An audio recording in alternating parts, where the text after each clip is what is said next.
ಪ್ರಧಾನಿ ನರೇಂದ್ರ ಮೋದಿ ಭಾರತೀಯ ಪ್ರಜಾಪ್ರಭುತ್ವದ ಇತಿಹಾಸದಲ್ಲೇ ಹೊಸ ದಾಖಲೆಯನ್ನ ಬರೆದಿದ್ದಾರೆ. ಹ್ಯಾಟ್ರಿಕ್ ಸಾಧನೆ ಮಾಡುವ ಮೂಲಕ ನಿನ್ನೆ 3ನೇ ಬಾರಿಗೆ ಭಾರತದ ಪ್ರಧಾನಿಯಾಗಿ ಪ್ರಮಾಣ ವಚನ ಸ್ವೀಕರಿಸಿದ್ದಾರೆ. ದೇವರ ಮೇಲೆ ಆಣೆ ಮಾಡಿ ಪ್ರಮಾಣ ವಚನ ಸ್ವೀಕರಿಸಿದ್ರು.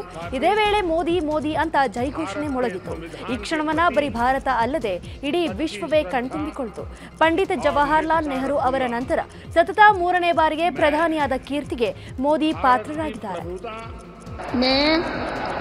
मैं नरेंद्र दामोदर दास मोदी ईश्वर की शपथ लेता हूं कि मैं विधि द्वारा स्थापित भारत के संविधान के प्रति सच्ची श्रद्धा और निष्ठा रखूंगा। मैं भारत की प्रभुता और अखंडता अक्षुण्ण रखूंगा। मैं संघ के प्रधानमंत्री के रूप में अपने कर्तव्यों का श्रद्धापूर्वक और शुद्ध अंतःकरण से निर्वहन करूंगा तथा मैं भय या पक्षपात, अनुराग या द्वेष के बिना सभी प्रकार के लोगों के प्रति संविधान और विधि के अनुसार न्याय करूंगा। मैं नरेंद्र दामोदर दास मोदी ईश्वर की शपथ लेता हूं कि जो विषय संघ के प्रधानमंत्री के रूप में मेरे विचार के लिए लाया जाएगा अथवा मुझे ज्ञात होगा उसे किसी व्यक्ति या व्यक्तियों को तब के सिवाय जबकि प्रधानमंत्री के रूप में अपने कर्तव्यों के सम्यक निर्वहन के लिए ನರೇಂದ್ರ ಮೋದಿ ಅವರು 3ನೇ ಬಾರಿ ದೇಶದ ಪ್ರಧಾನಿಯಾಗಿ ಪ್ರಮಾಣ ವಚನ ಸ್ವೀಕಾರ ಮಾಡಿದ್ರು. ಬಳಿಕ 71 ಸಂಸದರು ಕೇಂದ್ರ ಸಚಿವರಾಗಿ ಪ್ರಮಾಣ ವಚನವನ್ನು ಸ್ವೀಕಾರ ಮಾಡಿದ್ರು. ಮೋದಿ ಸೇರಿದಂತೆ ರಾಜನಾಥ್ ಸಿಂಗ್, ಜೆಪಿ ನಡ್ಡಾ, ಅಮಿತ್ ಶಾ, ಪ್ರಭು ಚೌಹಾಣ್, ಡಾಕ್ಟರ್ ವೀರೇಂದ್ರ ಕುಮಾರ್, ಮನ್ಸುಖ್ ಮಾಂಡವಿಯಾ, ನಿತಿನ್ ಗಡ್ಕರಿ, ಅಶ್ವಿನ್ ವೈಷ್ಣವ್, ಜ್ಯೋತಿರಾದಿತ್ಯ ಸಿಂಧ್ಯಾ, ಭೂಪೇಂದ್ರ ಯಾದವ್ ಸೇರಿದಂತೆ 71 ಮಂದಿ ಪ್ರಮಾಣ ವಚನ ಸ್ವೀಕರಿಸಿದರು. ಪ್ರಧಾನಿಯಾಗಿ ಮೋದಿ ಹಾಗೂ ಸಚಿವರಾಗಿ 71 ಸಂಸದರು ಪ್ರಮಾಣ ವಚನ ಸ್ವೀಕರಿಸಿದ್ದಾರೆ. ಸದ್ಯ ಯಾವ ಸಚಿವರಿಗೆ ಯಾವ ಖಾತೆ ಅನ್ನುವ ಕುತೂಹಲ ಇದೆ. ಇವತ್ತು ಸಚಿವ ಸಂಪುಟದ ಖಾತೆ ಹಂಚಿಕೆ ಆಗುವ ಸಾಧ್ಯತೆ ಇದೆ. ಯಾರಿಗೆ ಯಾವ ಖಾತೆ ಸಿಗುತ್ತೆ ಅನ್ನೋದು ಸ್ಪಷ್ಟವಾಗಲಿದೆ. ಮೋದಿ 3.0 ಸಂಪುಟದಲ್ಲಿ 27 ಮಂದಿ ಒಬಿಸಿ, 10 ಮಂದಿ ಎಸ್ಸಿ, 5 ಮಂದಿ ಎಸ್ಟಿ, 5 ಅಲ್ಪಸಂಖ್ಯಾತರು, 61 ಬಿಜೆಪಿ ಹಾಗೆಯೇ 11 ಎನ್ಡಿಎ ಅಂಗಪಕ್ಷಗಳಿಗೆ ಸಚಿವ ಸ್ಥಾನ ಸಿಕ್ಕಿದೆ. ಇದರಲ್ಲಿ 24 ರಾಜ್ಯಗಳಿಗೆ ಸಂಪುಟದಲ್ಲಿ ಪ್ರಾತಿನಿಧ್ಯ ನೀಡಲಾಗಿದೆ. 72 ಮಂದಿ ಮಂತ್ರಿಮಂಡಲದಲ್ಲಿ 30 ಕ್ಯಾಬಿನೆಟ್, 36 ರಾಜ್ಯ ಖಾತೆ, 5 ಸ್ವತಂತ್ರ ಖಾತೆಗಳಿವೆ. ರಾಜ್ಯದ 5 ಸಂಸದರಿಗೆ ಮಂತ್ರಿ ಪಟ್ಟ ಸಿಕ್ಕಿದ್ದು ಸಚಿವರಾಗಿ ಪ್ರಮಾಣ ವಚನ ಸ್ವೀಕರಿಸಿದರು. ಮಂಡ್ಯ ಸಂಸದ ಹಾಗೂ ಜೆಡಿಎಸ್ ನಾಯಕ ಕುಮಾರಸ್ವಾಮಿ 2014ರಿಂದಲೂ ಮೋದಿ ಸಂಪುಟದಲ್ಲಿರೋ ಪ್ರಹ್ಲಾದ್ ಜೋಶಿಗೆ ಮತ್ತೊಮ್ಮೆ ಕೇಂದ್ರ ಮಂತ್ರಿ ಪಟ್ಟ ಒಲಿದಿದೆ. ಇನ್ನು ರಾಜ್ಯಸಭೆಗೆ ಆಯ್ಕೆಯಾಗಿದ್ದ ನಿರ್ಮಲಾ ಸೀತಾರಾಮನ್ ಅವರು ಮತ್ತೊಮ್ಮೆ ಸಚಿವರಾಗಿ ಪ್ರಮಾಣ ವಚನ ಸ್ವೀಕರಿಸಿದ್ದಾರೆ. ಬೆಂಗಳೂರು ಉತ್ತರದಿಂದ ಜಯಭೇರಿ ಬಾರಿಸಿದ್ದ ಶೋಭಾ ಕರಂದ್ಲಾಜೆಗೂ ಕೂಡ 2ನೇ ಬಾರಿಗೆ ಕೇಂದ್ರದಲ್ಲಿ ಮಂತ್ರಿ ಸ್ಥಾನ ಒಲಿದಿದೆ. ಇನ್ನು ತುಮಕೂರಿನಿಂದ ಸ್ಪರ್ಧಿಸಿ ಗೆದ್ದಿರುವ ವಿ ಸೋಮಣ್ಣ ಅವರು ಕೂಡ ನಿನ್ನೆ ಸಚಿವರಾಗಿ ಪ್ರಮಾಣ ವಚನ ಸ್ವೀಕರಿಸಿದರು. ಪ್ರಮಾಣ ವಚನ ಸ್ವೀಕರಿಸ್ತಾ ಇದ್ದಂತೆ ಸೋಮಣ್ಣ ಮನೆ ಬಳಿ ಸಂಭ್ರಮಾಚರಣೆ ಮುಗಿಲು ಮುಟ್ಟಿತ್ತು. ದೇವೇಗೌಡರು ಕುಮಾರಸ್ವಾಮಿ ಪರ ಜೈಕಾರ ಕೂಗುತ್ತಾ ಜೈ ಶ್ರೀರಾಮ್ ಅನ್ನುವ ಘೋಷಣೆ ಕೂಗಿದ್ದಾರೆ. ಹಾಗೆಯೇ ಸೋಮಣ್ಣ ಬೆಂಬಲಿಗರು ತಮಟೆ, ಡೊಳ್ಳು, ಪಟಾಕಿಗಳನ್ನು ಸಿಡಿಸಿ ಮನೆ ಮುಂದೆ ಕುಣಿದು ಕುಪ್ಪಳಿಸಿದ್ದಾರೆ.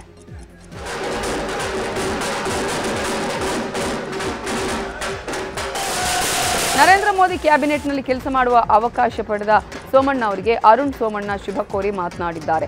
ಜನರ ಆಶೀರ್ವಾದದಿಂದ ಸೋಮಣ್ಣ ರಾಜಕೀಯ ಜೀವನ ಶುರುವಾಗಿದೆ. ತುಮಕೂರು ಸಂಸದೀಯ ಇತಿಹಾಸದಲ್ಲಿ ಇಷ್ಟೊಂದು ಲೀಡ್ ಬಂದಿರಲಿಲ್ಲ. ಸೋಮಣ್ಣಗೆ ವಸತಿ ಖಾತೆ, ಮೂಲಸೌಕರ್ಯ ಖಾತೆ ಅಥವಾ ಗ್ರಾಮೀಣಾಭಿವೃದ್ಧಿ ಖಾತೆ ಕೊಟ್ಟರೆ ಹಿಂದುಳಿದ ಪ್ರದೇಶಗಳ ಅಭಿವೃದ್ಧಿ ಮಾಡಲು ಸಹಕಾರಿಯಾಗುತ್ತೆ ಅಂತ ಹೇಳಿದ್ದಾರೆ. ಏನು ಅವ್ರು ಈಗಾಗಲೇ ನಿರ್ವಹಣೆ ಮಾಡಿದ್ದಾರೆ, ವಸತಿ ಖಾತೆನ ನಿರ್ವಹಣೆ ಮಾಡಿದ್ದಾರೆ.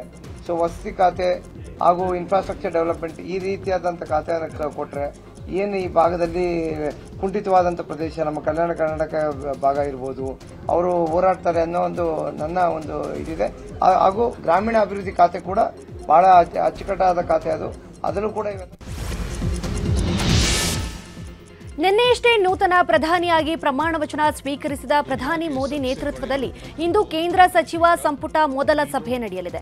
ಸಂಜೆ 5ಕ್ಕೆ ಕೇಂದ್ರ ಸಚಿವ ಸಂಪುಟ ಸಭೆ ನಡೆಯಲಿದ್ದು ಪ್ರಮಾಣ ವಚನ ಸ್ವೀಕರಿಸಿದ 71 ಮಂದಿ ಸಚಿವರು ಭಾಗಿಯಾಗುವ ಸಾಧ್ಯತೆ ಇದೆ. ಮೊದಲ ಸಂಪುಟ ಸಭೆಯಲ್ಲಿ 100 ದಿನಗಳ ಕಾರ್ಯಸೂಚಿಯನ್ನು ಪ್ರಸ್ತಾಪಿಸಿ ಅಂಗೀಕರಿಸುವ ಸಾಧ್ಯತೆ ಇದೆ. ಅಲ್ಲದೆ ಇದೇ ವೇಳೆ ಹೊಸ ಸಂಪುಟ ಸದಸ್ಯರಿಗೆ ತಮ್ಮ ಮೈಚಳಿ ಬಿಟ್ಟು ತಕ್ಷಣದಿಂದ ಕೆಲಸ ಮಾಡುವಂತೆ ಮೋದಿ ಸೂಚಿಸಲಿದ್ದಾರೆ ಎನ್ನಲಾಗಿದೆ. ಇನ್ನು ಸಂಪುಟ ಸಭೆ ಬಳಿಕ ಜೆಪಿ ನಡ್ಡಾ ಹೊಸ ಸಂಪುಟ ಸದಸ್ಯರಿಗೆ ಔತಣಕೂಟ ಏರ್ಪಡಿಸಲಿದ್ದಾರೆ. ನರೇಂದ್ರ ಮೋದಿ 3ನೇ ಬಾರಿ ಪ್ರಮಾಣ ವಚನ ಸ್ವೀಕರಿಸ್ತಾ ಇದ್ದಂತೆ ಗದಗದಲ್ಲಿ ಬಿಜೆಪಿ ಕಾರ್ಯಕರ್ತರ ಸಂಭ್ರಮ ಮುಗಿಲು ಮುಟ್ಟಿತ್ತು. ಹೀಲಗೋಳ ನಾರಾಯಣರಾವ್ ವೃತ್ತದಲ್ಲಿ ಬಿಜೆಪಿ ಕಾರ್ಯಕರ್ತರು ಪಟಾಕಿ ಸಿಡಿಸಿ ಸಿಹಿ ಹಂಚಿ ಸಂಭ್ರಮ ಪಟ್ಟರು.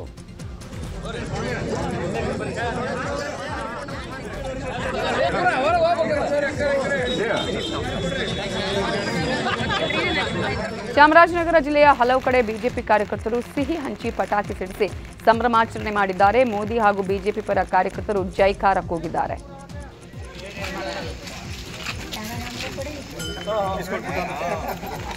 ಹುಬ್ಬಳ್ಳಿಯ ವಿವಿಧ ಕಡೆಗಳಲ್ಲಿ ಬಿಜೆಪಿ ಕಾರ್ಯಕರ್ತರು ವಿಜಯೋತ್ಸವ ನಡೆಸಿದರು. ಹುಬ್ಬಳ್ಳಿ ದುರ್ಗದ ಬೈಲ್ ಹಳೆ ಹುಬ್ಬಳ್ಳಿ ವೃತ್ತದ ಬಳಿ ಪಟಾಕಿ ಸಿಡಿಸಿ ಸಿಹಿ ಹಂಚಿ ದೇಶಕ್ಕೆ ಮೋದಿ, ಧಾರವಾಡಕ್ಕೆ ಜೋಶಿ ಅಂತ ಘೋಷಣೆ ಕೂಗಿ ಸಂಭ್ರಮ ಪಟ್ಟರು.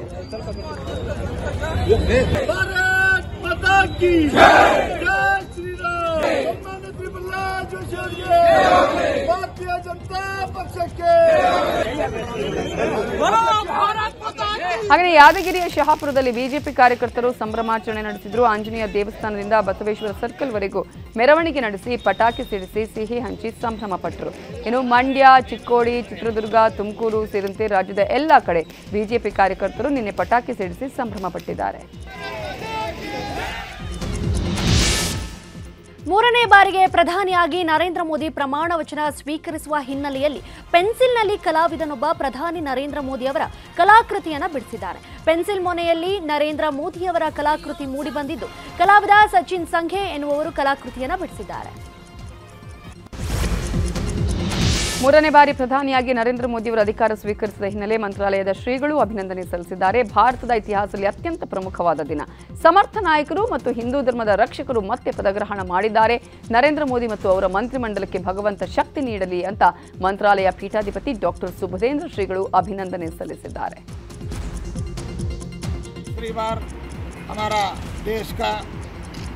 नूतन प्रधानमंत्री पदवी ग्रहण हमारा प्रियतम नायक नरेंद्र मोदी जी ने किया है। इसके लिए उनको और उनका मंत्रिमंडल के लिए भगवान पूरा ताकत देकर उनको आयुरारोग्य देकर हमारा देश का सर्वोन्नति करने के लिए भगवान का चरणों में प्रार्थना करके ಬೆಂಗಳೂರು ಗ್ರಾಮಾಂತರ ಕ್ಷೇತ್ರದಿಂದ ಪರಾಜಿತಗೊಂಡ ಕಾಂಗ್ರೆಸ್ ಅಭ್ಯರ್ಥಿ ಡಿಕೆ ಸುರೇಶ್ ಕಣ್ಣೀರಿಟ್ಟಿದ್ದಾರೆ. ಕನಕಪುರದಲ್ಲಿ ನಡೆದ ಕೃತಜ್ಞತಾ ಸಭೆಯಲ್ಲಿ ಡಿಕೆ ಸುರೇಶ್ ಕಣ್ಣೀರು ಹಾಕಿದ್ದಾರೆ. ಬೆಂಗಳೂರು ಗ್ರಾಮಾಂತರದಲ್ಲಿ ಬಿಜೆಪಿ ಜೆಡಿಎಸ್ ಪಕ್ಷದ ಗೆಲುವಲ್ಲ, ನನ್ನ ಮೇಲಿನ ಆಕ್ರೋಶದ ಗೆಲುವು. ಇನ್ನು ಮುಂದೆ ನಾನು ಸಾಮಾನ್ಯ ಕಾರ್ಯಕರ್ತನಂತೆ ಇರ್ತೇನೆ, ಸದಾ ಅಭಿವೃದ್ಧಿ ದೃಷ್ಟಿಯಿಂದ ಇರ್ತೇನೆ ಅಂತ ಭಾಷಣದಲ್ಲಿ ಡಿಕೆ ಸುರೇಶ್ ಗದ್ಗದಿತರಾದರು.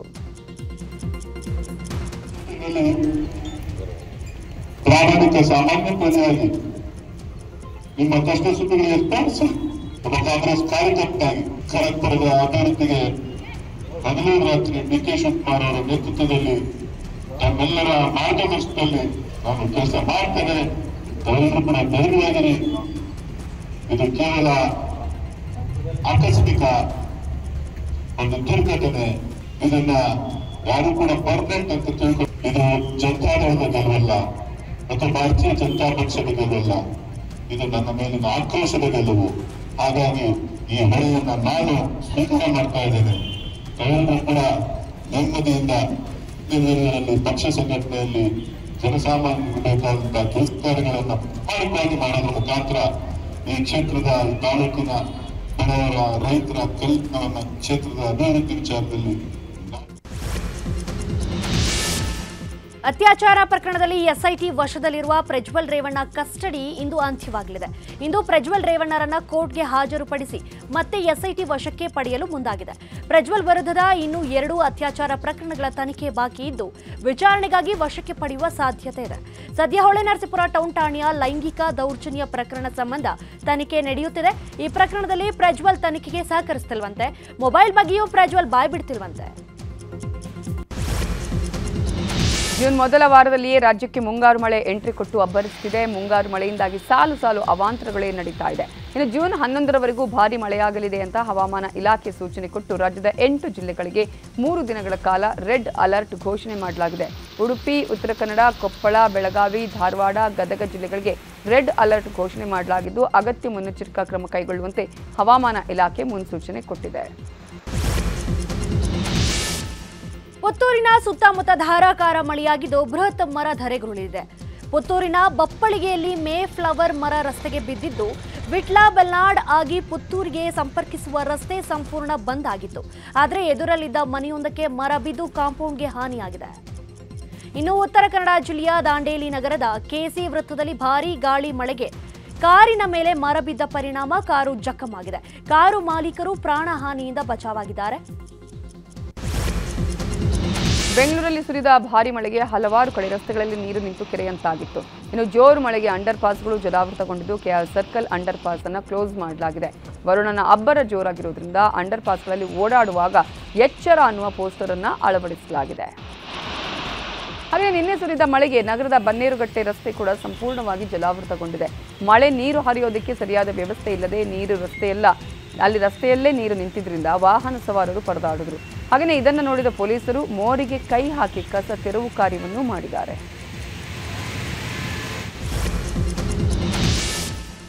ಕಲಬುರಗಿ ನಗರ ಸೇರಿದಂತೆ ಜಿಲ್ಲೆಯಾದ್ಯಂತ ಸುರಿದ ಧಾರಾಕಾರ ಮಳೆಗೆ ಜನಜೀವನ ಸಂಪೂರ್ಣ ಅಸ್ತವ್ಯಸ್ತವಾಗಿದೆ. ಜೇವರ್ಗಿ ಪಟ್ಟಣದಲ್ಲಿ ಸತತ 1 ಗಂಟೆ ಸುರಿದ ಮಳೆಯಿಂದ ಪಟ್ಟಣದ ಬಸ್ ನಿಲ್ದಾಣದ ಮುಂಭಾಗದ ರಸ್ತೆ, ವಿಜಯಪುರ ರಸ್ತೆ, ಶಹಾಪುರ, ಕಲಬುರಗಿ ರಸ್ತೆಗಳು ಜಲಾವೃತವಾಗಿತ್ತು. ಇದರಿಂದ ವಾಹನ ಸವಾರರು ಪರದಾಡುವಂತಾಗಿತ್ತು. ಮಳೆ ನೀರು ಸರಾಗವಾಗಿ ಹೋಗಲು ಸೂಕ್ತ ಚರಂಡಿ ವ್ಯವಸ್ಥೆ ಮಾಡದ ಪುರಸಭೆ ವಿರುದ್ಧ ಸಾರ್ವಜನಿಕರು ಆಕ್ರೋಶವನ್ನ ವ್ಯಕ್ತಪಡಿಸಿದ್ದಾರೆ. ಮುಂಗಾರು ಮಳೆ ಆರಂಭ ಹಿನ್ನೆಲೆ ಯಾದಗಿರಿಯಲ್ಲಿ ಬಿತ್ತನೆ ಕಾರ್ಯ ಶುರುವಾಗಿದೆ. ಶಹಾಪುರ, ಕೊಡೇಕಲ್ ಭಾಗದ ರೈತರು ತಮ್ಮ ಜಮೀನುಗಳನ್ನು ಹದಗೊಳಿಸಿ ಬಿತ್ತನೆಯನ್ನ ಶುರು ಮಾಡಿದ್ದಾರೆ.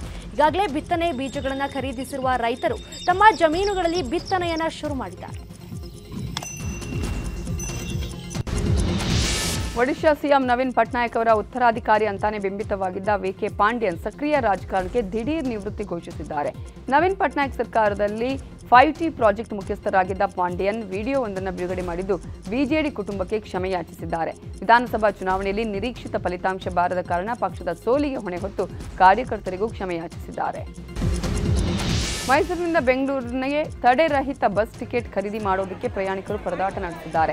ವೀಕೆಂಡ್ ಆಗಿದ್ದರಿಂದ ಎಕ್ಸ್ಪ್ರೆಸ್ ಬಸ್ಗಾಗಿ ಗಂಟೆಗಟ್ಟಲೆ ಕ್ಯೂ ಅಲ್ಲಿ ನಿಂತು ಟಿಕೆಟ್ ಖರೀದಿಸಿದ್ದಾರೆ.